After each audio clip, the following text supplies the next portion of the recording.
Alright, I promise this is the last Insomniac Spider-Man video for a while.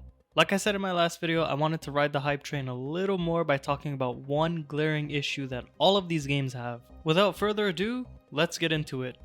All of Insomniac's Spider-Man games have been critically acclaimed successes. Every single one of them has an emotionally engaging story with a plethora of side missions and activities to keep players busy for a while.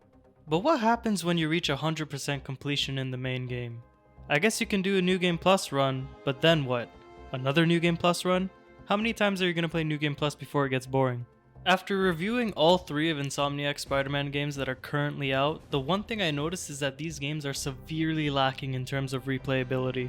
Not gonna lie, once I platinumed Spider-Man 2, there was genuinely no reason for me to load up the game again. I already did everything there was to do, and there wasn't anything else that would make me want to come back for more. After the opening weekend, I was already done with the game. This is why replayability is so important for a game. There has to be something that keeps players coming back for more. To better understand what I'm talking about, let's take a look at how some other games tackle replayability. Now, something I want to make clear is that I will not be counting DLC since you have to pay extra for those, nor will I be counting mods since those are usually specific to PC. For the sake of simplicity, I will only be talking about the things that you get for the $70 or $80 price tag of the game. Arguably, the best example would be anything that has some kind of multiplayer. Whether it's co-op missions like Phasmophobia, player versus player like Counter-Strike, or both like Call of Duty, there's always something that will bring you and your friends back to those games. As a result, it makes them extremely replayable and even addicting at times. Another example would be bonus missions or challenges separate from the main game that you can play over and over again. Two specific examples of this are the arcade towers in Mortal Kombat and the AR challenges in the Batman Arkham games. Whether you want to get a higher score or try it out with a different character, these bonus missions and challenges have incredible amounts of replayability to them. On the other hand, some games are replayable by nature due to having things like build crafting, different classes to choose from, or giving the player multiple choices throughout the story, which can significantly affect the outcome of the game. These give players good enough reasons to run it back a few times. So what does Spider-Man have? New Game Plus. That's about it. At the time of making this video, Spider-Man 2 doesn't even have New Game Plus yet. I don't remember much about the first game, but I know Miles Morales had some upgrades specific to New Game Plus, and that was nice and all, but what were you supposed to do afterwards? That game is already so short that by the time you get all of the New Game Plus upgrades, you're done with that New Game Plus playthrough. Would you be willing to do another New Game Plus playthrough where you play the exact same game again? The problem with relying on New Game Plus to be the only source of replayability is the fact that you're basically just telling players to play the exact same game again. Play the same story again, do the same side missions again, and collect the same collectibles again. It may be fun for the first time, but afterwards it gets stale.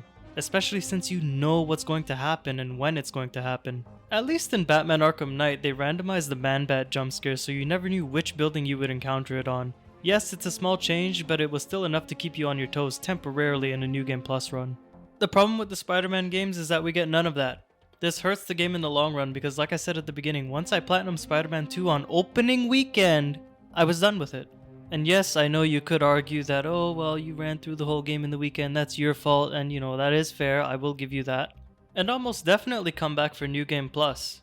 But then what? On the contrary, I could load up Batman Arkham Knight after not playing the game for 7 years, and try to beat my high scores in the AR challenges. Alternatively, I could go play Counter-Strike, Phasmophobia, or Call of Duty with my friends. The point is that those games all have a reason for me to go back and play them, even though it's the same game. Sadly, I can't say the same for any of Insomniac's Spider-Man games. I hope I'll eventually be proven wrong with Spider-Man 2, and I'm really giving this game the benefit of the doubt, not just because I love the game, but also because it's literally only been out for a month. Keep in mind, I absolutely love these games, but there's just no reason at all for me to go back to them once I've beaten them and done a New Game Plus run.